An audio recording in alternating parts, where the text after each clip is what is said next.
외국인 유학생 20만 시대, 학령 인구 감소와 대학 재정난을 극복하기 위해 지역에선 외국인 유학생 유치에 적극적인 상황. 그러나 높은 물가와 취업 제도의 허점으로 외국인 유학생은 노동권 사각지대에 놓여 있는데 날로 심각해지는 외국인 유학생 취업 문제와 방안, 주민뉴스에서 짚어봅니다. 겨울하면 떠오르는 길거리 간식 붕어빵. 다양한 토핑은 기본, 붕세권이란 신조어가 생겨나고 동네 붕어빵 가게와 정보를 알려주는 붕어빵 지도까지 등장했는데 알고 보면 더 재밌는 붕어빵 이야기 알려드립니다. 당초 군 당국의 해명과 달리 계엄 당시 무장병력이 양구군청에 진입한 것으로 드러나 논란을 빚고 있다는 소식과 내년부터 시행되는 지역혁신 중심 대학 지원체계 강원 라이즈 사업계획 등 한 줄을 뜨겁게 달군 도내 현안과 이슈, 주간 뉴스픽에서 깔끔히 정리해드립니다.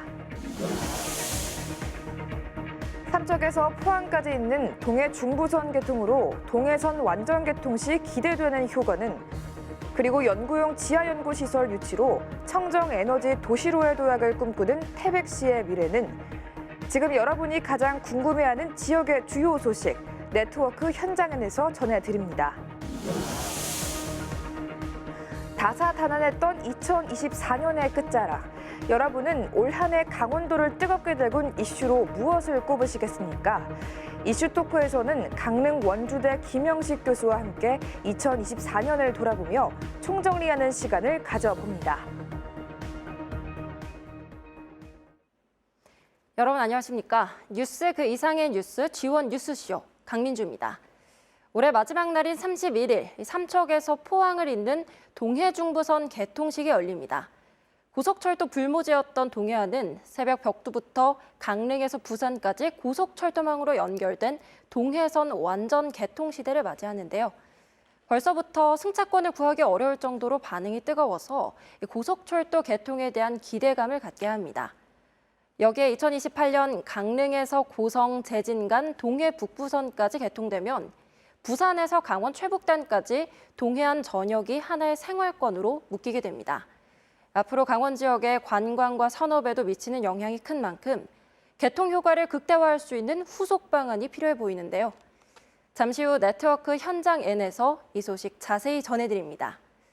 자, 그럼 한 주간의 주요 뉴스 속 현안과 이슈를 빠르고 쉽게 짚어보는 G1 뉴스쇼 지금 시작합니다.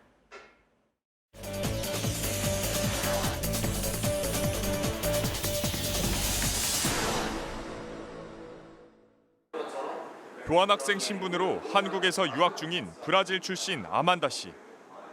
높은 물가에 공부를 하며 일도 하고 싶지만 쉽지 않은 게 현실입니다.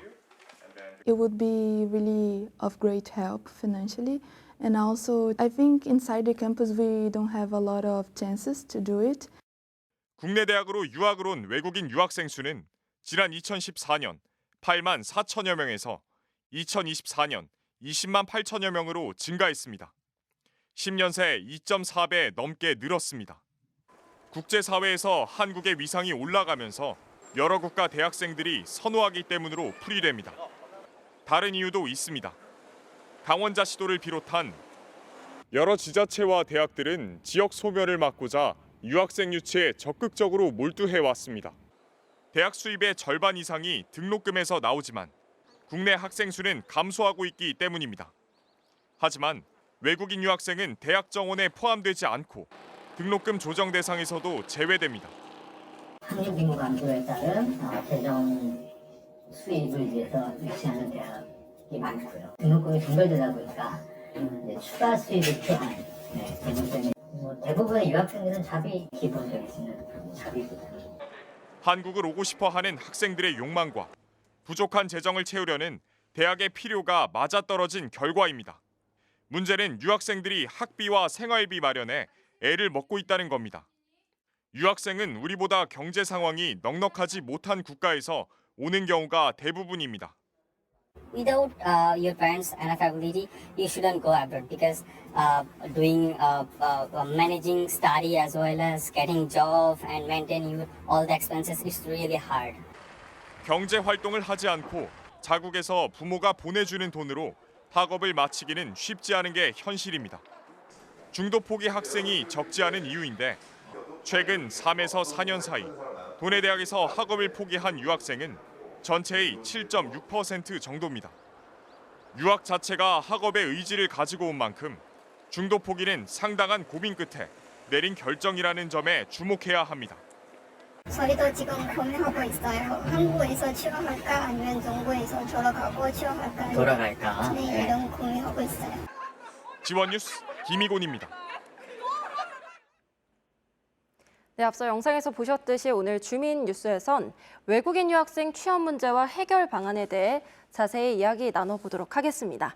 이 문제 취재한 김희곤 기자 나와 있는데요. 어서 오십시오. 안녕하십니까. 네, 김 기자, 현재 외국인 유학생 실태 어떤가요? 예, 먼저 화면부터 보시겠습니다. 이 외국인 유학생 수는 급격하게 늘고 있습니다. 이렇게 보시는 것처럼 지난 2014년 8만 4천여 명에서 10년 뒤인 올해 2024년은 20만 8천여 명으로 늘었습니다. 10년 새에 2.4배 넘게 증가한 겁니다. 이 대학 수입의 절반 이상이 바로 이 등록금에서 나오는데요. 국내 대학의 경우 국내는 학생 수가 감소하고 있기 때문입니다. 이 강원자 시도를 찾는 외국인 유학생도 최근 3개년 연속 증가하고 있습니다.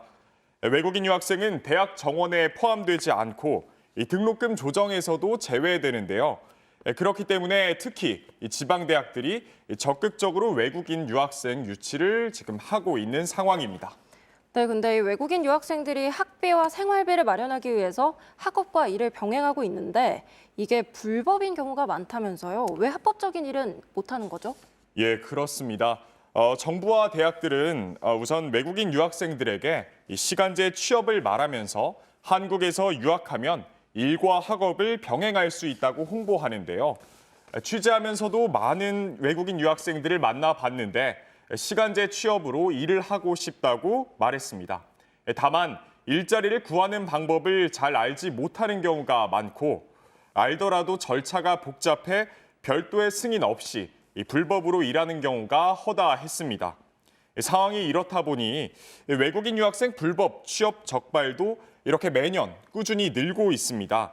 유학생이 미신고 취업으로 이렇게 신고를 당할 경우 1차 위반의 경우 취업 금지와 벌금, 2차 위반 시 강제 출국으로 유학생 입장에서는 굉장히 타격이 크다고 할 수 있겠습니다. 네, 꽤 절차가 복잡한 것 같은데요. 외국인 유학생의 시간제 취업 제도에 어떤 허점이 있길래 이런 문제가 생기는 걸까요? 예, 크게 세 가지 이유로 나눠볼 수 있겠습니다. 먼저 앞서 말씀드렸듯 시간제 취업 신고가 굉장히 어렵고 번거롭습니다. 출입국 관리소에 필수로 제출해야 하는 서류만 이렇게 10가지입니다. 만일 신청일 기준 평균 출석률이 90% 미만이거나 또 직전 학기 평균 학점이 C학점 미만일 경우에는 취업이 제한되기도 합니다. 두 번째로는 유학 시기와 유학 과정, 한국어 등급에 따라 취업 허용 시간이 다 다르다는 건데요. 학사 과정은 주중 최대 30시간 이내, 석박사는 35시간 이내, 어학연수는 25시간 이내로 제한돼 있습니다. 그리고 입국 후 6개월이 안 된다면요, 취업이 불가능합니다. 만일 6개월이 지났다 하더라도 한국어 능력 수준이 부족하면 50% 시간만 가능합니다. 마지막으로 허용 업종이 굉장히 좁습니다. 외국인 유학생 시간제 취업 허용 분야는 일반 통번역과 음식업 보조, 그리고 면세점 판매 보조 등으로 이렇게 제한돼 있습니다. 그렇다 보니 영어가 모국어인 국적의 학생이 영어 회화 학원에 영어 강사로 취업을 해도 불법이 되는 경우가 있었습니다. 이 상황이 이렇다 보니 유학 생활을 하면서도 시간제 취업이 필요하지만 미신고 상태로 불법 취업을 하는 유학생이 늘고 있는 겁니다. 네, 외국인 유학생의 경제 활동을 좀 합법적으로 보장할 수 있다면 좋을 것 같은데요. 김 기자, 이런 부작용을 막기 위한 방안은 없을까요? 네, 비현실적인 시간제 취업 제도가 오히려 외국인 유학생의 이 불법 노동을 부추긴다면 정부와 지자체, 대학들은 유학생 유치를 위한 제도를 현실에 맞게 개선해야 할 겁니다. 신고 절차를 현재보다 간소화하는 것이 급선무입니다. 또 취업 허용 업종과 취업 시간을 다시 한번 현실에 맞게 조정할 필요가 있겠습니다. 이 법무부는 최근 광역형 비자 시범 사업을 발표했는데요. 광역형 비자의 주요 내용은 이렇습니다. 현재 외국인 유학 비자를 발급받기 위해선 비수도권 기준 재정 능력이 연간 1,600만 원 이상이어야 하지만 시범 지역에선 더 적은 자금으로도 비자를 얻을 수 있게 됩니다.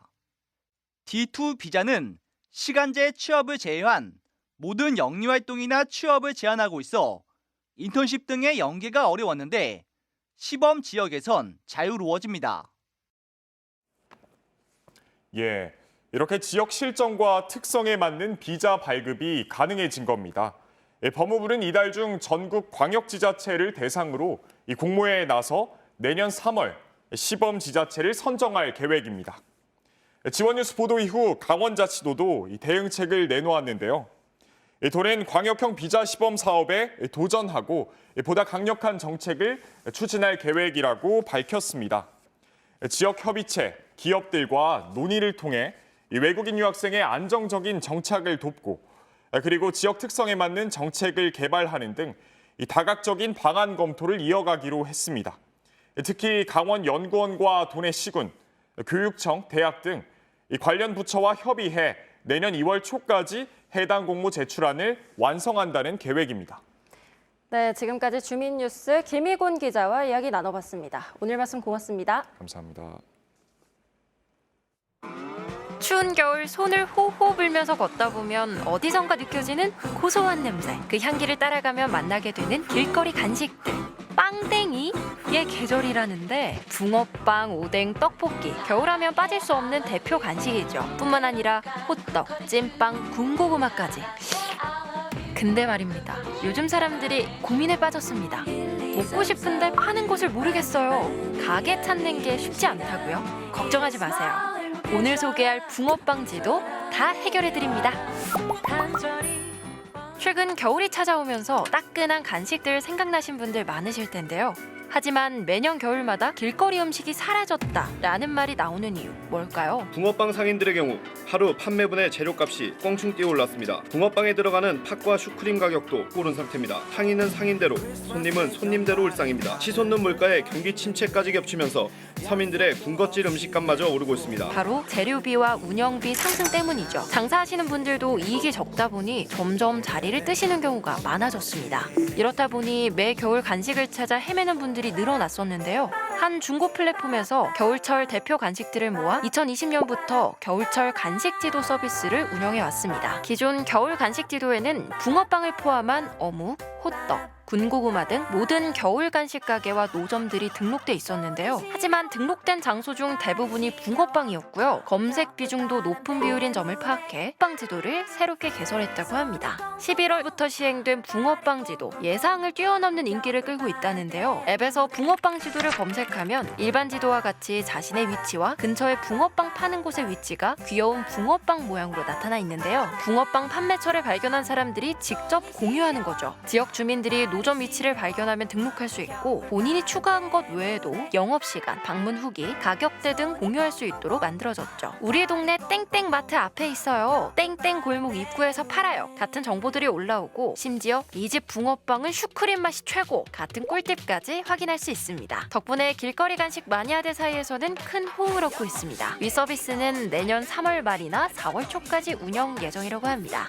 코로나 시기에 작은 틀을 사서 좋아하는 재료나 집에 있는 재료를 넣고 만들기 시작하면서 요새는 팥붕파인지 슈붕파인지를 넘어 이색적이고 다양한 붕어빵들도 인기가 많다는데요. 겨울철 대표 간식 붕어빵 그냥 먹어도 맛있지만 이제는 어떤 맛, 어떤 가게에서 먹을지 찾아가는 재미까지 더해졌습니다. 여러분이 알고 있는 붕어빵 맛집 있으신가요? 오늘은 가까운 붕어빵 가게 찾아가 보시는 건 어떨까요? 근데 여러분은 어떤 붕어빵 맛을 가장 좋아하시나요?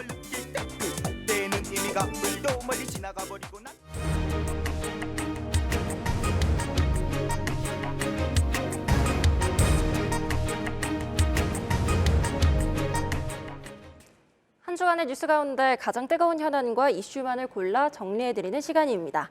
주간 뉴스픽 주연방송 홍석표 보도국장과 함께합니다. 어서 오십시오. 네, 안녕하세요. 네, 주간 뉴스픽 첫 번째 픽 어떤 뉴스인가요? 네, 오늘의 첫 번째 픽은 통상 점검이라더니 총 들고 군청 진입입니다.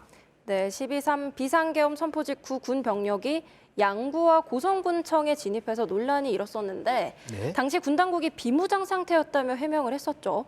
근데 알고 보니 양구군청에 진입한 군인들이 총까지 들었다고요? 네, 그렇습니다. 12.3 비상계엄 당시에 유독 그 국회나 선관위 말고 지역에서는 양구군청과 고성군청에 군 장병들이 진입을 했었습니다. 근데 그 당시 진입했을 때는 상황 발생에 따른 통상적인 방문이었다는 게 군 당국의 설명이었거든요. 그러니까 그 당시 설명을 다시 리뷰해 보면 경계태세 강화에 따른 진돗개가 발령이 됐고 거기에 따른 통상적인 방문이었다는 것이었습니다. 하지만 양구군청의 경우 CCTV를 통해서 당시 상황을 확인했을 때는 통상적이라고 하기에는 의문이 좀 있었는데요. 허영 의원실에서 입수한 CCTV를 저희 지원뉴스를 통해서 처음 공개가 됐는데 그 영상을 보면 총기를 휴대한 군인이 군청으로 진입을 하고 있고요. 또 군청 내 CCTV를 또 조금 더 들여다보면 뭐 탄조끼도 입고 있었고 방탄모도 쓰고 있었고 소위 말해서 무장을 한 것으로 보이는 군장병이 진입한 걸로 CCTV에서 확인이 됐습니다. 네, 근데 이 비무장이었던 해명 말고도 군병력의 철수 시각 또한 알려진 것과 달랐다고요? 네, 그렇습니다. 초기에 군 당국은 국회에서 계엄 해제 후에는 군 병력이 철수를 했다라고 얘기를 했지만 실제 철수한 시간은 국회에서 계엄 해제 이후에도 한 1시간여 가량 더 지체하다가 철수한 것으로 확인됐습니다. 근데 이게 뭐 1시간 뭐 빨리 뒤에 이게 뭐 그렇게 중요하냐라고 볼 수 있는데 국회에서 보는 관점은 좀 다른 게 있는데요. 이게 전국 계엄이라고 보여지기 때문입니다. 가령 그 국회나 선관위 일부 국가기관이 아니고 국가기관에 해당된 게 아니고 고성군청, 양구군청이라는 지역, 즉 전국 계엄으로 볼 수 있는 여지가 있기 때문에 영상을 입수한 허영 의원도 이렇게 지금 주장을 하거든요. 고성과 양구에 투입된 군 병력으로 봐서는 대통령 지휘권 아래에 있는 전국 비상계엄임을 확정하는 위헌적, 위법적 계엄이라고 이렇게 이제 주장을 하고 있는 겁니다. 또 이런 그 CCTV가 공개되고 나서 양국 군의회라든지 또 지역 정치권에서도 뭔가 좀 더 의심스러운 부분들은 좀 규명할 수 있는 진상조사가 이루어져야 된다라는 목소리를 내고 있습니다. 네, 비상계엄 이후 거의 매일 충격적인 사건들이 드러나고 있습니다. 불의에 맞서서 광장에 모였던 시민들의 용기가 헛되지 않고 또 대한민국의 미래를 위해서라도 모든 진실이 좀 낱낱이 밝혀져야 되지 않을까 하는 생각이 들기도 하고요. 그렇습니다. 계속해서 다음으로 픽한 뉴스는 어떤 거죠? 네, 두 번째 픽은 강원 라이즈 본격화, 대학도시 생태계 조성입니다. 네, 내년부터 지역혁신 중심 대학 지원체계 라이즈 사업이 시행되면서 강원 지역도 사업 준비에 한창이라고 들었습니다. 네. 먼저 라이즈 설명부터 해주시죠. 네, 라이즈 산업 뭐 좀 시청자 여러분 다 생소하실 텐데 지역과 지역 대학을 동시에 살리자는 취지의 사업이고 정책입니다. 그러니까 이 라이즈 사업이 탄생하게 된 배경은 지역 소멸 위기 지역의 96%가 비수도권에 있고요. 또 대학교 신입생 미충원의 78%가 지역 대학입니다. 그러니까 지역과 지역 대학의 소멸이 너무 심각하다라는 데 기반을 해서 이 정책이 입안이 됐고 그래서 교육부가 착안한 것이 바로 지역 대학을 육성해서 지역을 살려보자, 지역을 혁신해보자는 건데 이게 해외에서 이런 사례들이 있어서 그 벤치마킹 했다고 보시면 됩니다. 대표적으로 유럽의 최고 스타트업 도시로 성장한 스웨덴 말메시 같은 경우는 그 지역의 말메 대학이 근간이 됐고요. 또 세계적인 연구 도시로 도약한 프랑스 소피아 앙티폴리스도 마찬가지 지역 대학이 기반입니다. 또 대표적인 것이 독일의 미텔 슈탄트대와 같이 그 지역의 강소기업을 육성한 그런 사례들이 있거든요. 그래서 교육부도 이런 데 벤처마킹을 하고 지역 대학을 통해서 지역을 살려보자, 지역 소멸을 막아보자라는 취지로 이 라이즈 사업이 시행이 됐다 이렇게 보시면 될 거고요. 그래서 라이즈 사업이 뭐냐? 그 교육부, 정부가 갖고 있는 지역 대학에 지원되는 예산과 권한을 대폭 지방 정부로 이양해 주는 겁니다. 그리고 지방 정부와 지역 대학이 같이 지역에 맞는 프로그램이나 사업이나 정책들을 진행할 수 있도록 해주는 것인데요. 그래서 지금 정리하면 지방 대학과 결국 지방 정부와 지역 대학이 파트너십을 구축하기 위해서 지역 혁신을 이뤄내자라는 취지고, 교육부 같은 경우는 2025년이죠. 벌써 내년까지 교육부에서 지방 대학에 지원하던 예산의 절반가량은 이 지방 정부로 넘기겠다는 거고요. 다른 부처에서 지방 대학에 지원되는 예산들도 있거든요. 이것들도 상당 부분은 내년부터 지방 정부로 넘어온다. 이렇게 보시면 될 것 같습니다. 네, 말씀하신 것처럼 이 지역과 대학이 동반 성장할 수 있다면 정말 좋을 것 같기도 하고요.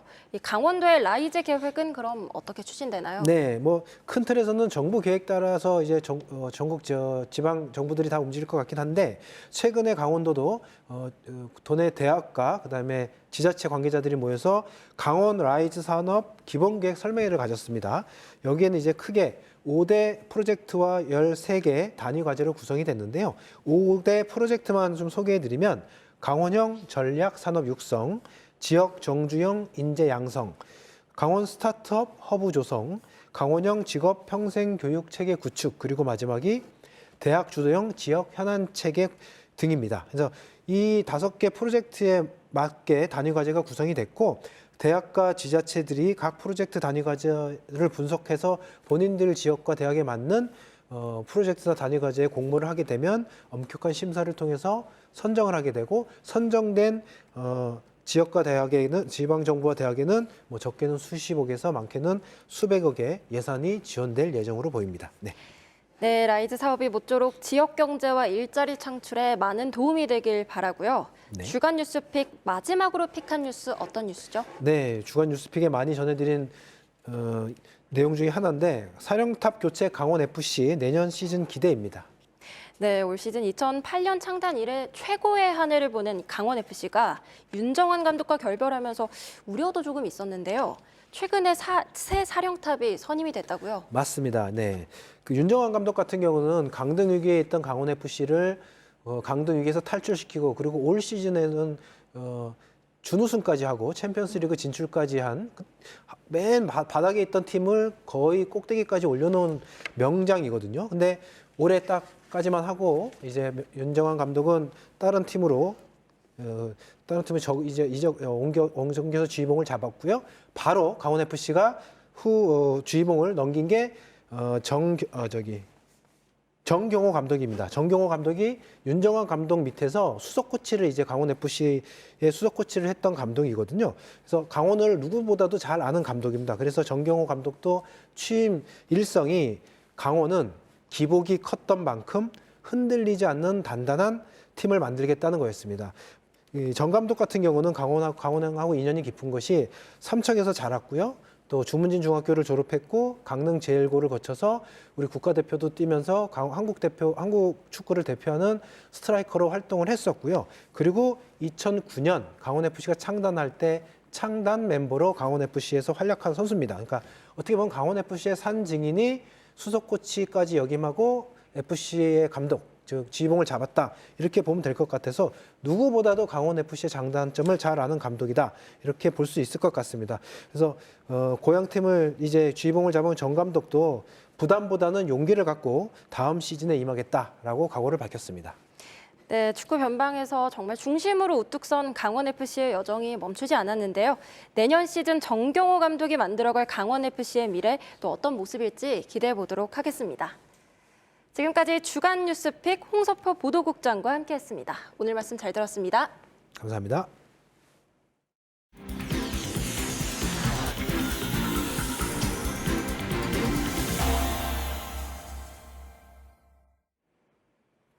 네, 주연 뉴스쇼 함께하고 계신 지금 시각 7시 10분 지나고 있습니다. 이번 순서는 여러분이 궁금해하시는 지역 소식 전해드리는 네트워크 현장 N 시간인데요. 오늘은 영동과 영서 소식 알아보도록 하겠습니다. 먼저 영동지사부터 연결해 보겠습니다. 송혜림 기자. 네, 영동지사입니다. 네, 앞서 오프닝에서도 언급이 됐는데요. 이번 달 31일 동해중부선이 개통이 되고 강릉과 부산까지 동해선 전 구간이 연결되는 초가격 경제권 시대가 열린다고요? 네, 맞습니다. 31일 개통하는 동해중부선은 강원도 삼척에서 경북 포항까지 연결됩니다. 전체 거리는 166.3km, 소요 시간은 1시간 반입니다. 이날 개통식도 열릴 계획인데요. 지역마다 기대감이 큰 만큼 개통식도 울진과 삼척 두 곳에서 연달아 진행될 예정입니다.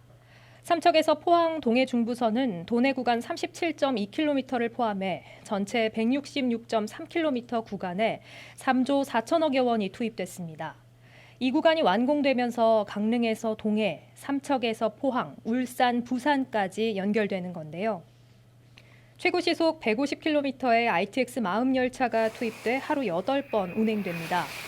지역마다 관광 콘텐츠 개발에도 나서고 있습니다. 강원과 경북은 함께 공동 마케팅과 열차 이용객 대상 상품 개발 등 새로운 관광 플랫폼 조성에 나선다는 계획인데요. 이를 위해 최근 삼척 이사부독도 기념관에서 강원관광재단과 경북문화관광공사는 업무 협약을 맺기도 했습니다. 네, 그럼 다음 소식으로 넘어가 보겠습니다. 동해안 지역의 화력발전소 송전 제약 문제가 장기화되고 있다던데 자세히 전해주시죠. 네, 그렇습니다. 송전량이 부족해 전기를 더 이상 보낼 곳이 없어 민간 발전소들이 가동했다 중단했다를 반복하고 있는 겁니다. 경영이 악화되고 고용 불안이나 세수 감소 등의 문제가 현실화되면서 지역 경제 역시 타격이 불가피한 상황에 놓였습니다. 일례로 삼척 블루파워의 경우 지난 5월 1호기 상업 운전에 나섰는데 현재 7개월 넘게 발전기가 멈춰 있습니다. 이달 2호기 시운전을 마치긴 하지만 앞으로의 정상 가동도 불투명한 상황입니다. 이처럼 동해안의 화력 발전소는 4곳입니다. 그중에 3곳이 민간 발전사인데 모두 송전 제약 문제로 올해 평균 가동률이 20%대에 그치고 있습니다. 경영난으로 이미 구조조정에 들어간 곳도 있고 인력 감축을 앞둔 곳도 있습니다. 상황이 이렇다 보니 협력업체의 상황도 악화돼가고 지자체 세수에도 영향을 미쳐 그야말로 악화일로입니다. 정부는 시기를 앞당겨 내년까지 필요한 송전 선로를 준공한다는 계획이지만 그때까지 공사가 마무리될 수 있을진 미지수입니다. 지금이라도 정부와 발전업계 또 지역사회가 세부적인 대책 마련에 나서야 한다는 목소리가 거셉니다. 네, 마지막 소식 알아보겠습니다. 속초시가 접경 지역으로 추가 지정됐다던데 그럼 이제 정부 지원에도 포함될 수 있어서 지역에서 기대감이 크다고요? 네, 그렇습니다. 속초시는 민통선과 가까워서 각종 규제를 받아왔지만 정작 접경 지역에는 포함되지 않아 지역에서 반발이 컸습니다. 그러다 최근 정부가 특별법 개정을 통해 접경 지역에 속초를 추가하기로 한 건데요. 이로써 도내에서는 속초를 포함해 고성과 철원, 화천과 춘천, 양구, 인제 등 7곳이 접경지에 포함됐습니다. 접경지로 지정이 되면 우선 정부 지원이 늘어납니다. 연간 150억 원에 가까운 예산을 추가로 받게 되고 각종 사업에 대한 국고 보조 비율도 기존 50%에서 80%로 늘어납니다. 그 밖에도 접경지역 발전 종합계획과 또 특수상황지역 등의 각종 공모를 통해 관광과 교통 등 국비를 활용한 인프라 구축도 보다 수월해질 전망입니다. 정부는 입법 예고와 의견 수렴을 거쳐 내년 상반기 지정을 구체화하고 오는 2026년부터 지원을 본격화한다는 계획입니다. 지금까지 영동지사에서 전해드렸습니다.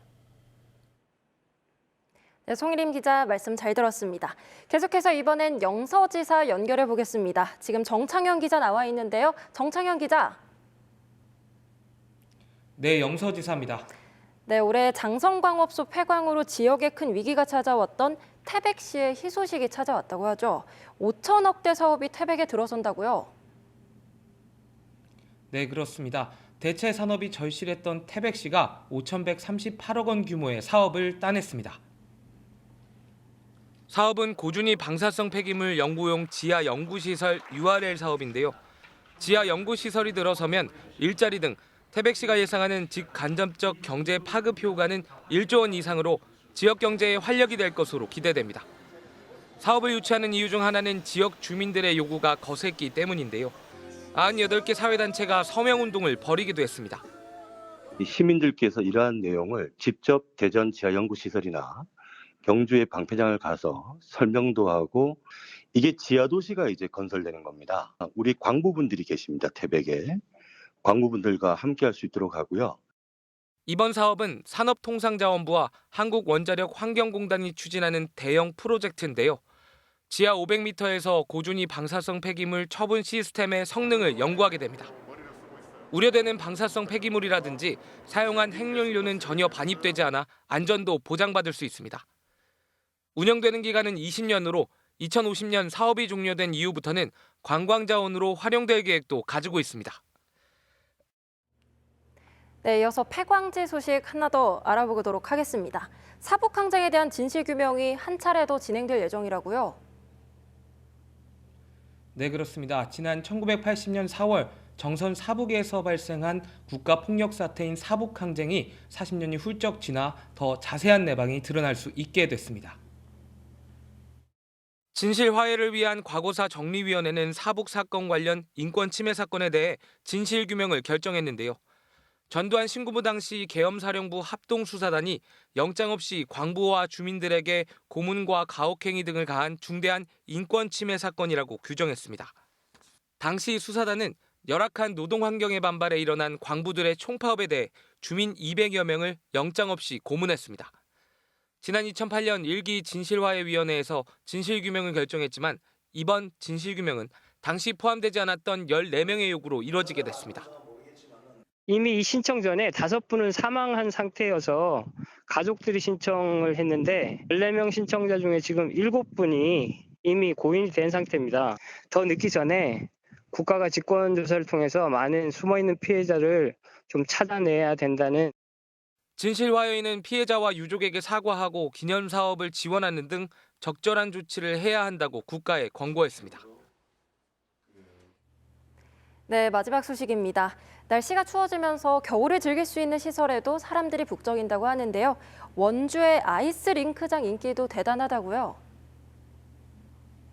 네, 그렇습니다. 원주시가 댄싱 공연장을 얼려서 만든 야외 아이스링크장에는 남녀노소 불구하고 많은 사람들이 찾고 있습니다. 1848제곱미터 규모에 달하는 야외 아이스링크장에는 스케이트를 즐기는 사람들로 넘쳐났는데요. 안전을 위해 5살부터 9살까지의 어린이들 위한 키즈존도 따로 마련됐습니다. 좋아요. 저번에도 괜찮아요. 무릎은 아픈데 엉덩이는 안 아파요. 지난해에는 4만 명 이상이 아이스링크장을 찾았습니다. 도심 한복판에 위치해 있어 접근성이 좋고 무료인 입장료가 인기의 비결로 꼽히고 있습니다. 스케이트, 헬멧 등의 장비가 없어도 현장에서 2,000원만 주면 빌릴 수 있습니다. 안전사고 방지를 위해 개인의 스케이트 등 장비 사용은 금지되니까 이 점 참고하셔야겠습니다. 아이스링크는 내년 2월 9일까지 운영되고 평일엔 오전 10시부터 오후 8시까지, 주말과 공휴일엔 오후 10시까지 운영됩니다. 지금까지 영서지사에서 전해드렸습니다.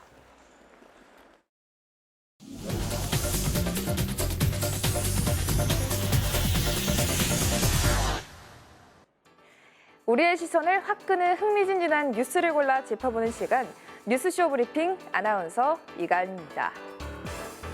보기만 해도 가슴 철렁이는 출렁다리, 직접 걸어보신 적 있으신가요?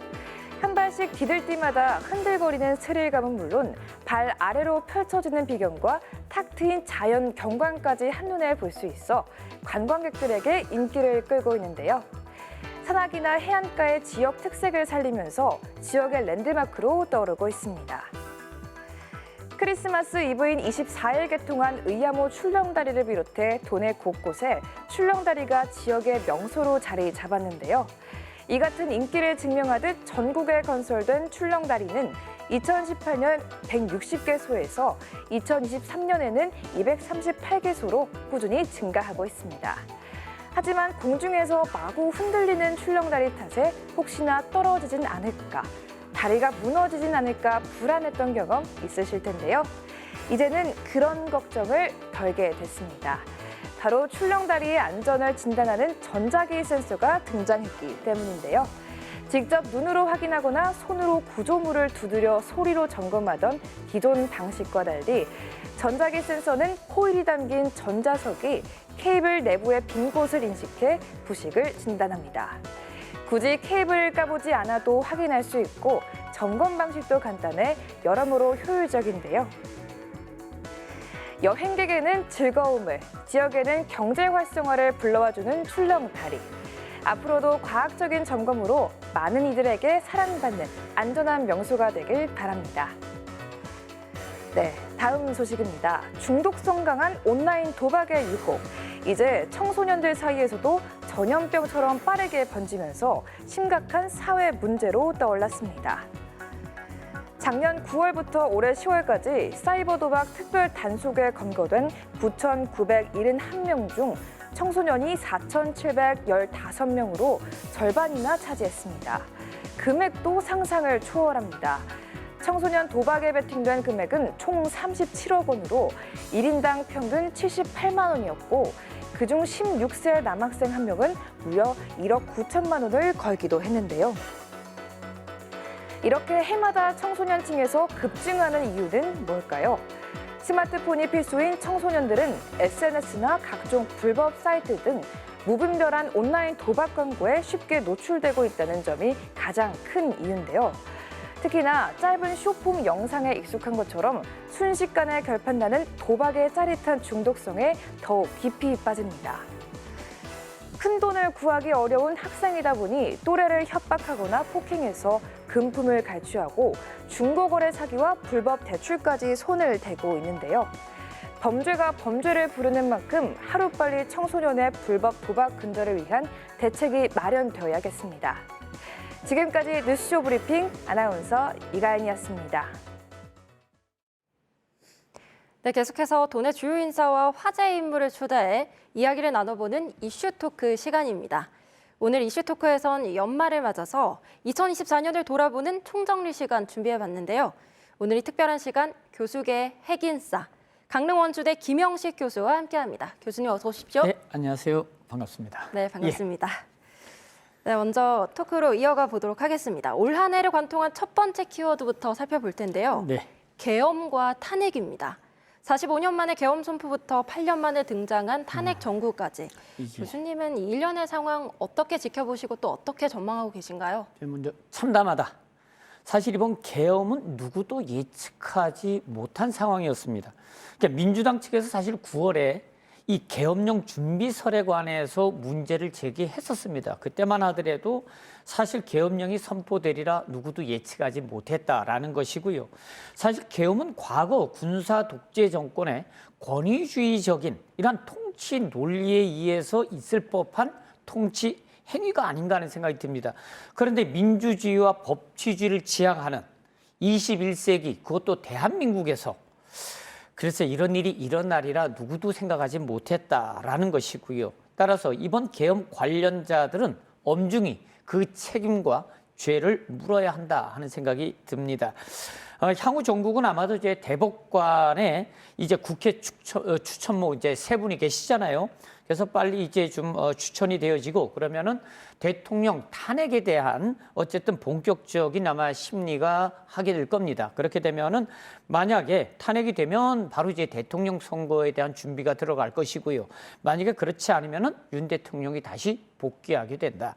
어떤 경우든지 그 기간이 길어지면은 길어질수록 국민들이 더 힘들어지거든요. 뿐만이 아니라 이제 경제, 외교, 안보 이런 것들이 전체적으로 힘들어집니다. 그러니까 그 기간들이 짧으면 짧을수록 한국의 미래를 위해서 좋다 하는 말씀을 드립니다.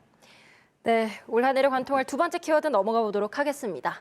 22대 총선 강원의 선택입니다.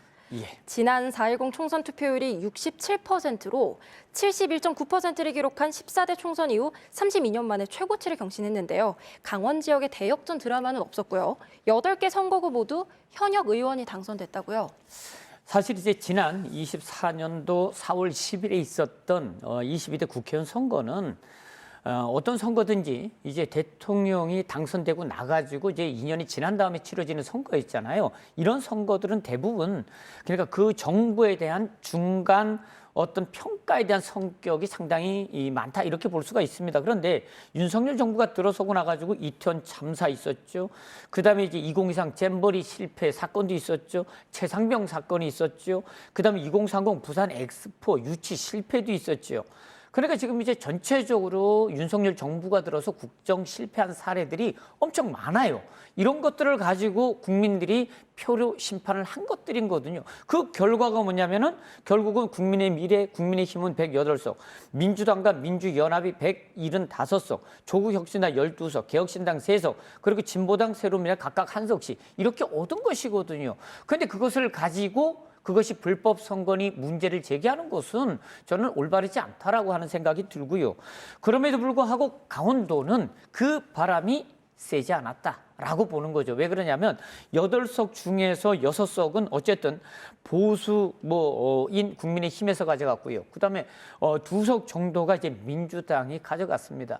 이런 것들을 보면 사실은 강원도 같은 경우에는 바람을 잘 타지 않는 지역이다라는 것이고요. 그러니까 보수 성향이 강하다 이렇게 볼 수가 있는데 특히 강원 지역은 이제 접경 지역이 많다 보니까 기본적으로는 남북 관계에는 상당히 민감합니다. 아마 그런 것들이 전체적으로 강원도에는 그렇게 크게 수도권에서 부는 바람이 불지 않았다 이렇게 볼 수가 있겠습니다. 네, 세 번째 키워드 강원특별법 시행입니다. 네. 지난 6월 강원특별법 시행으로 산림과 농지, 환경, 국방 등 4대 규제가 완화될 거란 기대를 모았는데요. 네. 교수님 어떻게 평가하시나요? 일단 이제 말씀하신 대로 2차 개정안이 지난해 통과를 했고요. 이제 올 9월에 3차 개정안이 국회에 발의가 됐습니다. 문제는 이것이 진화가 돼야 되는데 지금 이제 이 탄핵 정국에 언제 국회에서 통과시킬지 하는 것들은 좀 더 지켜봐야 될 것 같고요. 문제는 뭐냐면 과거에 했었던 4개 규제, 이번에는 그거에 더불어서 약 한 40여 개의 특례를 보완해가지고 3차 개정안이 지금 이제 발의가 된 것이거든요. 그런데 자세히 보니까 이런 내용들 중에 가장 문제가 되는 게 규제 완화에 관한 것들이 대부분이에요. 그런데 사실 이렇게 시작하기도 전에 벌써 규제 완화에 대한 문제들이 심각하게 나타나고 있다라는 거죠. 뭐 아시는 대로 양양 5세 케이블카 문제, 그다음에 이제 경포호 분수 설치 문제, 또 케이블카 설치 문제, 뭐 이러한 것들로 인해 가지고 사실 시민단체나 환경단체들의 반발이 일어나고 있다라는 거죠. 그러니까 이제 강원도가 2차 개정안에서 통과시켰던 이러한 이제 4대 규제, 이러한 것들이 이제 폭넓게 좀 이렇게 적용이 되다 보니까 시민단체나 사회단체, 환경단체가 문제를 제기하고 있지 않나 하는 생각이 듭니다. 어쨌든 이제 3차 이제 개정안이 통과가 되면 어느 정도 좀 정리가 되지 않을까 하는 생각은 듭니다. 네, 네 번째 키워드 의료 대란입니다. 정부의 의대 2,000명 증원 정책으로 촉발된 의료 대란 사태가 해결될 기미가 좀처럼 보이지 않고 있습니다. 탄핵 정국 속에서 의대 증원 원점 재검토 목소리가 커지면서 의료 개혁이 사실상 중단이 됐는데요. 교수님께서 어떻게 생각하시나요? 의료 대란, 한마디로 실패한 정책이다. 그렇다고 해서 의사가 뭐 부족하지 않다는 이야기가 아닙니다. 2006년 이후 20년 동안 의대 정원이 토탈 지금까지 3,058명이었습니다. 부족한 게 사실이죠. 그런데 문제는 지금 현재를 보면 이제 고령화로 인해서 의사 수요가 증가하고 있고요. 심지어는 이제 아이들을 적게 낳는 바람에 산부인과, 소아과, 응급의료, 지방의원 이런 데에서는 또 관련계 의사를 구하기가 어려워진 상황이 맞습니다. 그러니까 정부는 이제 이렇게 갑자기 의사 2,000명 수를 증가시킬 것이 아니라 이들에 대한 의료 수가 조정 이런 것들이 먼저 좀 일어나서 소아과나 산부인과 이런 데는 의료 수가 조정을 좀 많이 해줘가지고 부족하더라도 좀 이렇게 운영이 가능하도록 이런 정책들이 먼저 있어야 되고, 그다음에 이들에 대한 지원 정책이 먼저 있은 다음에 그리고 나가지고 순차적으로 의사의 수를 늘리는 것이 맞다 하는 생각이 듭니다. 그런데 갑자기 뜬금없이 2,000명의 의대 정원을 늘리겠다. 그러면 지금 3,000명인데 2,000명을 늘렸어요. 그럼 앞으로 교육은 누가 시킬 것이며 실습들이 또 많잖아요. 수술도 많고. 그러면 이러한 임상교육은 누가 할 것이며, 그러면 교수들도 필요하잖아요. 그럼 갑자기 교수들 어디서 수천 명을 또 데려올 거예요. 이런 문제들을 조금만 좀 생각한다고 하면은 순차적으로 진행해도 될 텐데 너무 한꺼번에 갑작스럽게 일을 추진하는 바람에 지금과 같은 의료 대란을 야기시키지 않았나 하는 생각이 듭니다. 그래서 충분한 논의를 거쳐야 됨에도 불구하고 졸속으로 이루어졌다라고 이제 평가할 수 있는 거고요. 결국 이런 잘못된 이런 정책들 때문에 피해는 결국 국민들이 보고 있잖아요. 그러니까 국민들을 위해서 의사수를 늘리겠다고 해놓고 그 피해를 국민들이 본다고 하면은 글쎄 그 정책이 맞는 정책일까요? 좀 고민을 좀 해봐야겠습니다. 네, 올 한 해를 관통할 5번째 키워드입니다. 역대급 폭염인데요. 올해는 여름뿐만 아니라 가을도 기상 관측 사상 정말 더웠습니다. 폭염뿐만 아니라 겨울에는 폭우, 폭설까지 겹치면서 기후변화의 문제를 좀 뼈저리게 느꼈던 한 해였던 것 같은데요. 기후변화에 대응하기 위한 중장기적인 방안이 시급해 보이죠? 사실 올겨울에 추울 거라고 예상을 했었거든요, 기상청에서.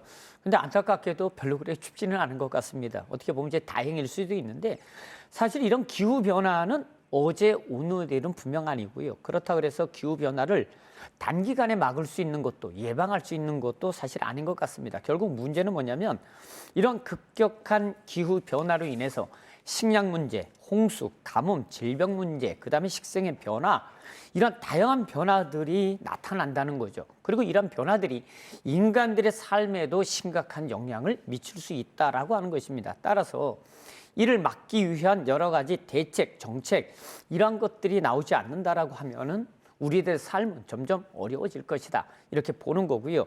결국 그런 것들을 예방하기 위해서는 탄소 중립이나 신재생 에너지 생산 이런 것들을 정부가 정책적으로 좀 더 늘려나가야 된다 하는 것입니다.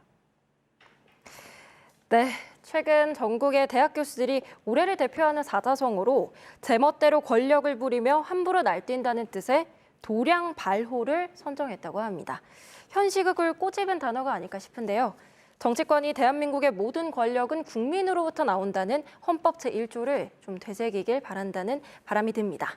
지금까지 김영식 강릉 원주대 교수와 함께했습니다. 교수님 오늘 말씀 고맙습니다. 네, 감사합니다.